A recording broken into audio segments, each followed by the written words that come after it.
Tu librería presenta el podcast de los literatos malditos, un podcast dirigido por Alejandro de León, disponible en Spotify, iVoox y YouTube.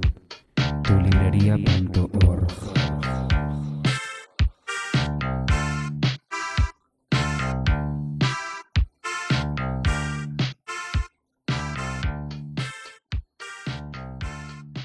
Buenas a todos, estamos otra vez con el podcast de Tu Librería y hoy tenemos la suerte de entrevistar a Enrique Dueñas, un escritor español que tiene un último libro que se llama Los dientes del puma y bueno, que nos va a contar un poco su trayectoria y un poco de qué va el último libro y obviamente como ojalá quede tiempo a también que nos hable de sus gustos y cuál ha sido su inspiración, de manera que seguro que hay gente que lo está escuchando y que se ve reflejada y que le interesa la obra de Enrique. Enrique, buenos días, ¿cómo estás? Hola, estoy muy bien, muchísimas gracias por invitarme. Nada, por favor, un placer. Este es el espacio para los que sois no solo usuarios de tu librería, sino además literatos en general. Así que cuadras perfectamente. ¿Qué te iba a decir? Cuéntanos un poco sobre tu trayectoria, si te parece, y así encuadramos un poco la entrevista. Bueno, a ver, básicamente yo escribo libros y también hago juegos de mesa. Ujú. También escribo crítica de cine y he hecho algún corto por ahí, en general un poco de todo. Tengo una web que es enriqueautor.com, Ujú. que ahí pues quien quiera puede meterse y echar un vistazo general a, pues en fin, al batiburrillo este de cosas, ¿no? Respecto a lo que es el mundo literario, pues llevo bastantes años haciendo cosillas. En 2015 saqué un libro infantil, que es Ojos en la noche, con Babylon, Ujú. pero ya en 2017 empecé a trabajar con Apache y he sacado varios libros largos con ellos. Y bueno, este es el último, no es especialmente largo, es una novela juvenil de aventuras, que Ujú. como tú has dicho, pues se llama Los dientes del puma, y que, pues como todos sabemos, ha salido en un momento muy raro, ¿verdad? Porque Sí. salió a principios de año y 2020 pues ha sido un año extraño en todos los sentidos para los libros y para lo que no son los libros. Y cuéntanos un poco, lo primero sería de qué va el libro, o sea, cuéntanos un poco la historia, dónde se centra, etcétera, y por qué lo consideras juvenil, porque al final la gente dice juvenil, pero al final el buen libro es un libro versátil, ¿no? No, yo estoy de acuerdo con lo que dices. Sobre todo es una cuestión de una, ¿cómo decirlo? De cosas que se inventan los editores, ¿no? Sí, Es sí, decisión sí. suya más que nuestra. De hecho, yo, la novela anterior que tengo, que se llama Dulces, Espadas y Dragones, Ujú. está muy inspirada en El Hobbit, pero con un toque español, porque Ujú. transcurre en Madrid y hay frailes y espadachines y esas cosas. Y realmente yo no me lo planteé en ningún momento como una novela para el niño, yo me lo estaba planteando como una novela para mí, sin más. Pero bueno, el editor consideró que el público objetivo era infantil y así es como se vendió. Y esto pues un poco lo mismo, es una novela de aventuras y al parecer pues la estamos orientando al público juvenil, pero ¿qué es juvenil realmente? Yo no lo sé. Total. Lo que sí te puedo decir es que mis fuentes de inspiración son muy claras, son muy obvias y además no voy a mentir. A mí me gustan muchísimo los relatos de Pulp, me gusta Robert Howard, me Ujú. gusta Conan el Bárbaro y Solomon Kane y todos esos personajes. Sí. Y esta novela tiene mucho de eso. Sí, sí, sí, entendido. Bueno, yo es que tengo una anécdota con esto.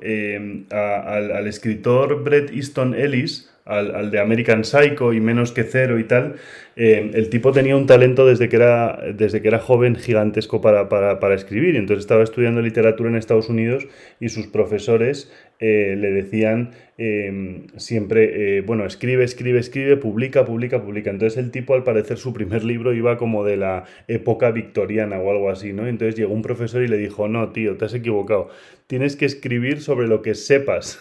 Entonces sacó Menos que Cero, que es un libro que va sobre niños mimados en Venice Beach y drogadictos, ¿sabes? Bueno, a mí me Entonces, parece buen consejo lo de escribir sobre los que sepas, que es una total. cosa que también se ha dado mucho en el guión, porque mi Ujú. formación es fundamentalmente audiovisual. Ajá. Yo he estado en la escuela de cine y en Ujú. comunicación audiovisual y estas cosas. Y a ver, es un consejo con el cual en principio estoy de acuerdo, pero tenemos que entender que lo que sepas no tiene por qué ser tu experiencia vital, Claro, porque puede, a lo mejor sabes mogollón de la antigua Roma. claro. O sea, lo que no puedes hacer es escribir un libro sobre la época victoriana si no tienes ni puta idea de la época victoriana, Claro. si no te has leído ni un puto libro y si no has visto ninguna película. Claro, Eso es lamentable. y que Pero- encuadrarlo en la época victoriana solo porque no hay que encuadrarlo ahora, o hacerlo en Madrid, o hacerlo en Mordor solo porque no quieres hacerlo en Madrid, pues tampoco tiene demasiado sentido, ¿no? O sea, al final encuádralo donde estés más cómodo y donde más vayas a ser tú mismo, ¿no? Yo estas novelas de fantasía las encuadro todas en entornos españoles, no tanto porque tenga mucho apego a la tierra, sino porque me parece que es algo que realmente no se ha hecho Ya. o no se está haciendo. O Quiero sea, es decir, como a un lo mejor- Quijote, pero en vez de haber gigantes hay dragones, ¿no? Básicamente. Bueno, a ver, es que en el Quijote en realidad no hay nada, porque está todo en la imaginación Ya. del protagonista.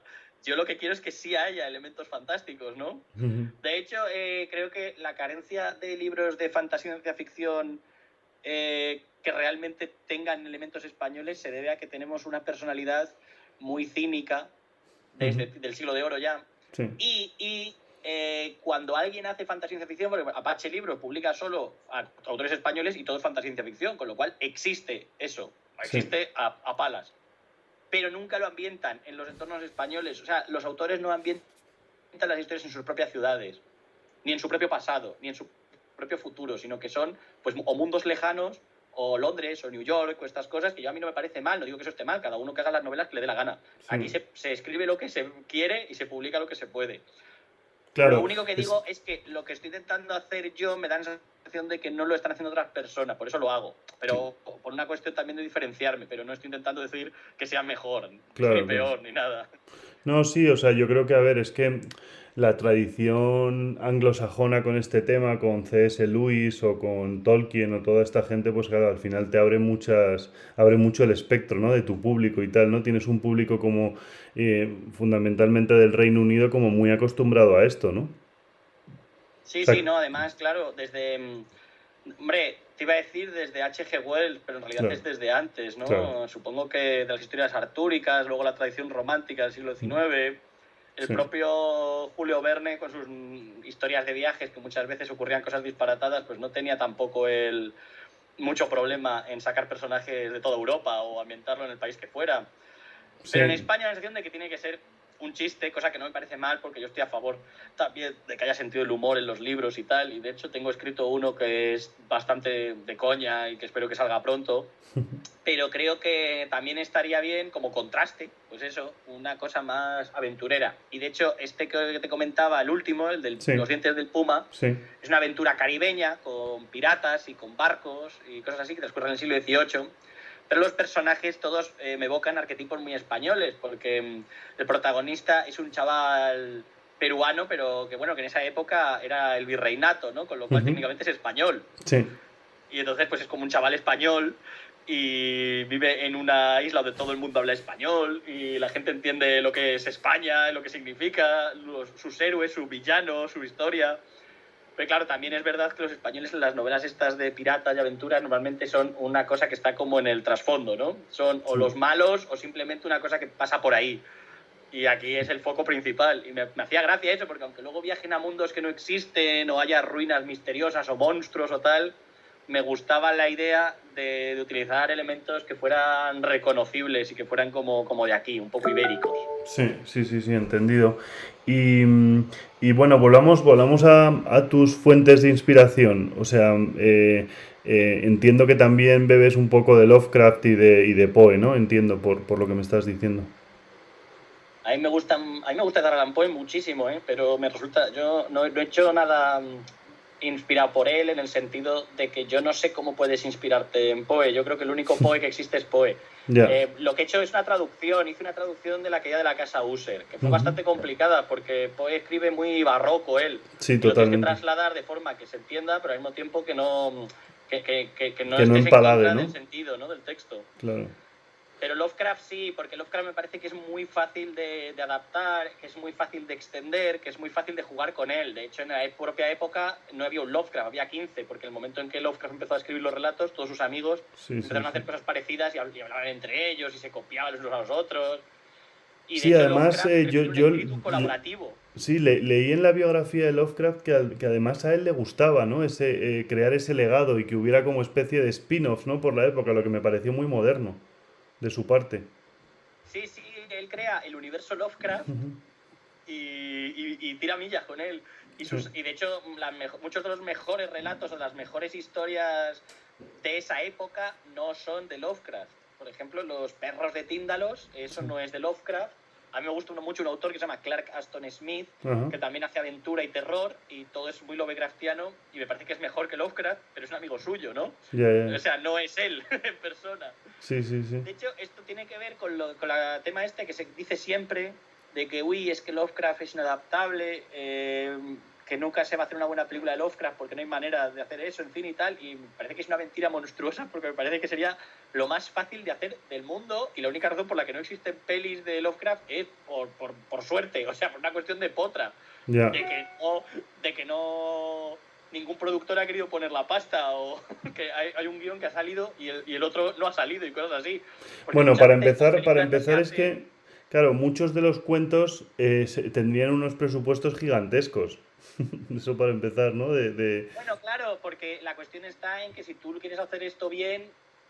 Para mí, uno de los temas esenciales de Lovecraft es el mundo antiguo, en el sentido de el mundo anterior a la humanidad, lo ancestral y lo asombroso, ¿no? Algo que es gigante, que es tremendo, algo que no te puede ni caber en la cabeza. Sí.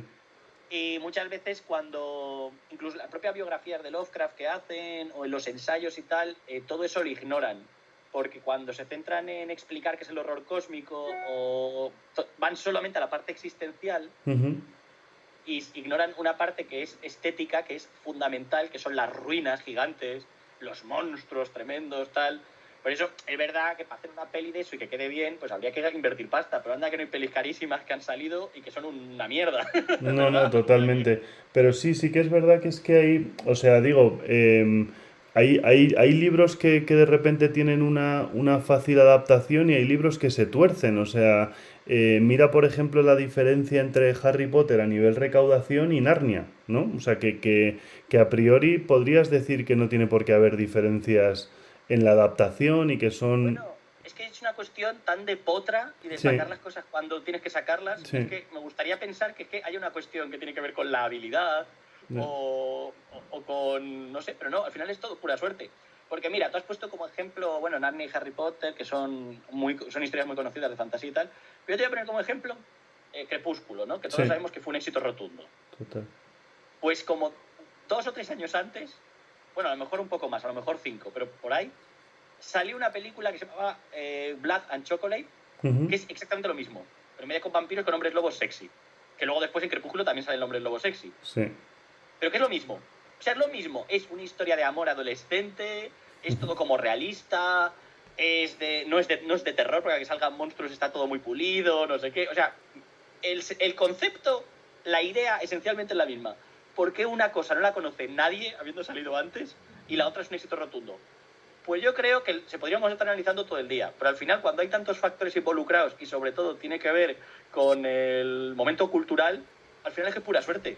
El éxito y el fracaso tienen mucho que ver con eso, con la suerte. No, es que además... está, ¿no? Sí, además si tú lo miras, o sea, hay constantemente producción del mito del héroe de Campbell. O sea, constantemente hay libros que los lees y es el mito del héroe y el mito del héroe y el mito del héroe, y de repente llega una tía, escribe el mito del héroe por 30ª vez, le llama Harry Potter y termina siendo más rica que la reina de Inglaterra. Entonces, claro, es una cosa alucinante, ¿no? Es esta espontaneidad que de repente hay uno que le da después de que haya 20 que no le han dado, ¿no? Es una cosa alucinante lo del mito del héroe, sobre todo, porque claro, todo el mundo repite la misma fórmula, pero hay algunos que enganchan y otros que no, ¿no? Yo es que no soy muy fan de Harry Potter, pero no deberíamos hablar mal de Harry Potter porque tanto mi mujer como Laura, que trabaja ahí en la librería, son fans a muerte. Sí. Igual un día nos parten la cabeza, ¿sabes? O sea que No, yo no me... O sea, digo, a mí, ¿sabes lo que ocurre? Que la fórmula la fórmula de siempre del mito del héroe nunca me falla. O sea, realmente siempre me lo paso bien. Harry Potter, la sensación que me queda es que es muy desigual, ¿no? Que hay libros muy buenos y hay libros que bastante peores, vamos. Ya. O sea, algo que no te pasa con El Señor de los Anillos, ¿no? Por ejemplo, o no te pasa... Bueno, voy a sacar un tema más conflictivo, pero que no te pasa tanto con Star Wars, por ejemplo. No, a ver, yo soy fan a muerte de Tolkien, desde siempre. Bueno, la primera vez que leí El Retorno del Rey no me gustó, me pareció que era muy desigual como conclusión. Ajá. Pero todo lo demás me parece fascinante, el Hobbit me parece que es absolutamente maravilloso, el Silmarillion me encanta, todo eso me flipa, de verdad que me flipa. Y bueno, las películas para mí fueron muy importantes en su momento, las del Señor de los Anillos, quiero decir, pues las del Hobbit son una aberración que habría que quemar en la hoguera para salvar a la humanidad. Ya. O sea, Sí, sí, pero sí. vamos, sí, es un tipo de fantasía que también hay una cuestión que es que ha sido tan exitosa y tan influyente que uno a veces no acaba de captar lo importante que es eso y lo novedoso que fue en su momento, ¿no? No, total, es que cuando hay muchas cosas que normalizas en tu vida diaria y pues Star Wars o El Señor de los Anillos lo tenemos normalizado, como que pierde la novedad, pero en realidad la novedad fueron ellos, ¿no? Sí, sí, sí. Es como No, cuando, pues es yo como antes cuando estaba lees a mencionando... Aristóteles y dices, no, todo tiene sentido. Y claro, te llega un experto en Aristóteles y te dice, ya, sí, todo tiene sentido, pero es que antes de este tío no lo había dicho nadie, ¿sabes? La política de Aristóteles o ese tipo de cosas, ¿no? Bueno, nos metemos ya en un tema peliagudo porque si hay un personaje histórico al que detesto es a Es Aristóteles. Aristóteles. Yo detesto bastante más a Platón, la verdad. Ya A ver, yo puestos. entiendo que Platón es muy, muy detestable porque al final eso es todo religión más que filosofía.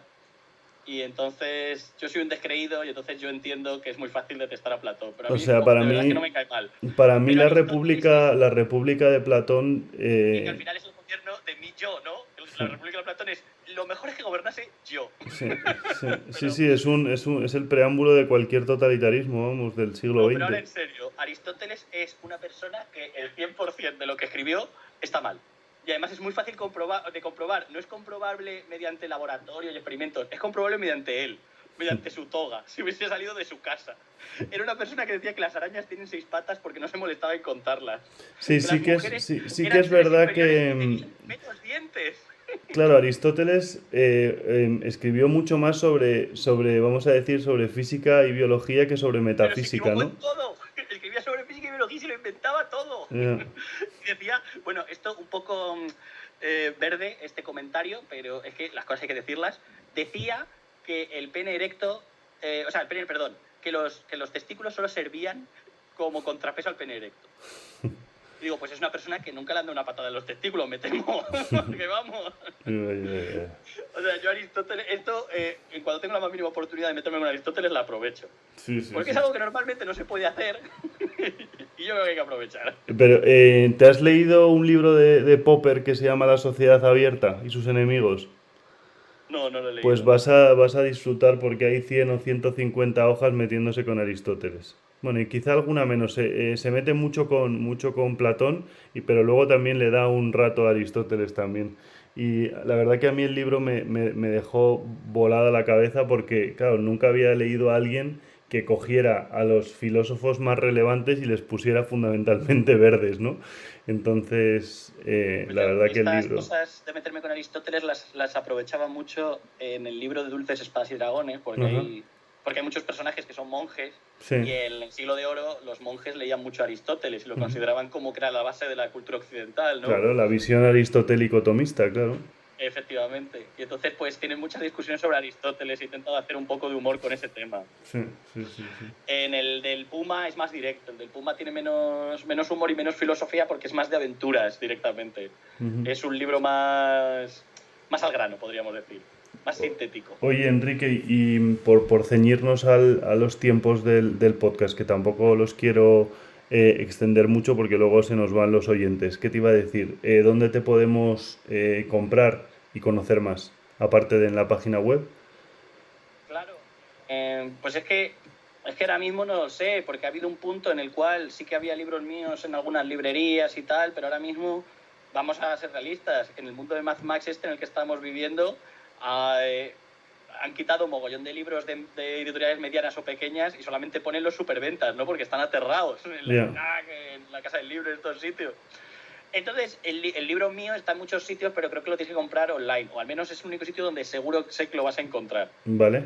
No solamente en la web de Apache Libros, que también, sino Vale. en general en la Casa del Libro a lo mejor no está en estanterías, pero sí está en la web de la Casa del Libro. Y en la FNAC igual. Perfecto, pues... Incluso el Corte Inglés, creo, pero no en el propio establecimiento, sino en la web. Pues venga, genial, pues apuntado queda. Además las fechas y el timing es bueno.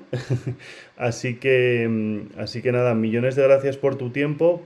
Por favor, cuenta con nosotros siempre para darte voz en tus siguientes publicaciones. Y nada, ya sabes que estamos ahí para darte un rato, comentar y meternos con Aristóteles cuando tú quieras. Vale, muy bien. Vale. Muchísimas gracias. Bueno, un abrazo y enhorabuena por todas las publicaciones en los tiempos que corren. Muchas gracias y que os vaya muy bien vendiendo y apoyando a los escritores de aquí. Muy bien, Enrique. Hasta luego. Encantado. El podcast de los literatos malditos. Tu librería.org.